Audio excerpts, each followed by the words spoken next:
Je suis Larissa Nouri, artiste et coloriste dans l'art, l'architecture et dans le design de mode. En fait, la couleur était toujours ma passion. La couleur, c'est une espérance du bonheur. Et mon travail consiste en fait tout simplement dans l'observation, dans la recherche, dans la création des harmonies que je capte de la nature. Ensuite, je peux les transmettre et les gens sont normalement émerveillés par toutes ces créations. Ils aiment l'harmonie.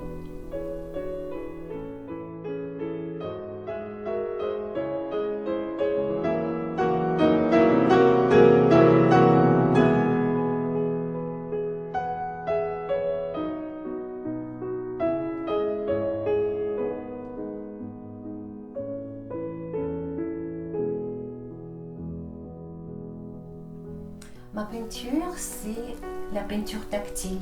J'invite les gens à toucher, à découvrir le monde qui est supérieur à notre monde visuel. C'est pas uniquement l'image que je cherche à créer et transmettre une énergie. C'est très important, l'énergie positive qui vient par les matériaux, qui vient de la nature. C'est un style que je pourrais appeler nouvel impressionnisme parce que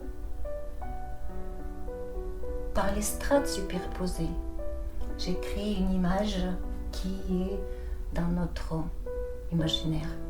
Comme les impressionnistes ont travaillé avec les touches, avec les points pointillistes, ont créé l'image avec les points, moi je l'ai créé avec des strates superposées.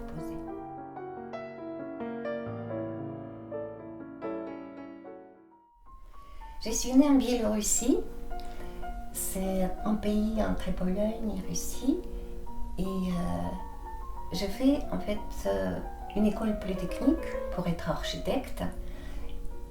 Ensuite, je me suis intéressée toujours de la couleur, de la lumière, de matière dans l'architecture, surtout dans l'architecture sacrée.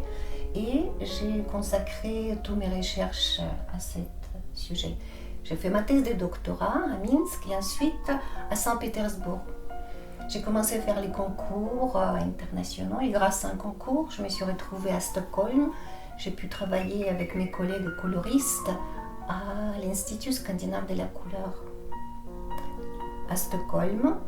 Ensuite, j'ai fait un concours avec l'ambassade de France et j'ai pu venir en France pour faire ma deuxième thèse de doctorat à Bordeaux. C'était au sujet de l'histoire de l'art, la couleur dans les espaces géographiques, dans les villes différentes. C'est tout ce qui m'a toujours intéressée. Et j'ai continué toujours faire mes peintures. Les techniques sont évoluées et je faisais à partir de 1999 des expositions personnelles à Paris et à l'étranger également. Et une fois, pendant le vernissage à Montmartre, parce que j'habite à Montmartre, j'ai rencontré Jean-Marie Pujol.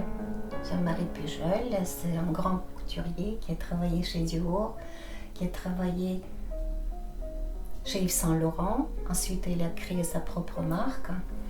Et parmi ses clients étaient les personnes très connues comme Madame Radziwill, comme Greta Garbo, Elizabeth Taylor et aussi Brigitte Bardot.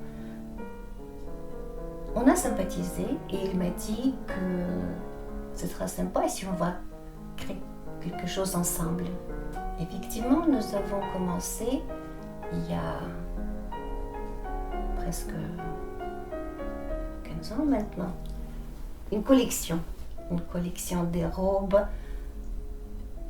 que le couturier Jean-Marie Pujol a créé et moi, les peins à la main. Ainsi, nous avons une collection des tableaux vivants. Tableaux vivants, c'est plus lourd que la couture. C'est quelque chose qui ajoute une touche très personnelle à une création de haute couture. Ce sont des œuvres peintes à la main levée et chaque robe se trouve en continuité de mes tableaux. C'est-à-dire qu'il y a un thème, je trouve dans mon tableau qui continue dans la robe. J'aime bien faire les triptyques. Si vous avez remarqué, chaque fois, j'ai envie de raconter une histoire. Il y a toujours le début, les sujets même, et ce n'est jamais la fin. C'est le début d'une autre histoire. Ainsi, cette histoire continue dans la robe. J'ai même reçu le prix de concours international pour le design, s'appelle Concours Lépine, médaille d'or. Ça me fait très plaisir que la commission a estimé que c'est quelque chose de nouveau. C'est quelque chose d'inventif en fait. Robe peinte, c'est quelque chose qui est très, très original. Et il peut y avoir deux façons de travailler avec la robe peinte. Parfois, c'est une grande toile que je peins. Par exemple, comme c'était avec la robe rouge que j'exposais cette année au Grand Palais pendant l'Art Capital. C'est 5 mètres de grand panneau en soie que je peins en dégradé du rouge qui représente les camaillots de toutes les émotions, comme les rouges c'est à la fois les passions et les jalousies. Donc tout ce panneau représente cette dégradé des couleurs rouges. Et ensuite, Jean-Marie Pujol fixe ce panneau en style Joséphine et nous avons une possibilité de faire les petits points qu'il a fait parce que c'est jamais cousu définitivement. La robe peut redevenir le tableau. Donc c'est ça qui est intéressant. À la fois, il peut exister comme la robe et à la fois, il peut revivre comme un grand panneau décoratif dans votre salon. Et une autre possibilité, c'est déjà une robe montée. Par exemple, la robe noire avec les iris, celle que nous avons exposée tout d'abord au Louvre, ou les motifs des orchidées. Ça, c'était déjà une robe fétiche de Jean-Marie Pujol qui l'a créée. Et je fais ma peinture à main levée directement sur la robe montée. Voilà, donc c'est deux façons de faire. Et je reviens toujours à cette phrase de Dior qui disait que mes robes de haute couture, c'est une architecture éphémère qui est là pour mettre en valeur les proportions des corps féminins. Je pense que c'est très important aussi pour nous, dans notre cas, quand la peinture peut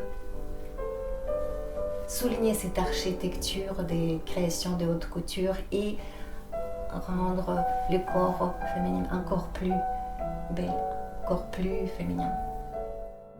En fait, ce n'est pas une création classique, ce n'est pas une couture classique, c'est une invitation. C'est une invitation au pays de vos rêves, même peut-être inconnus.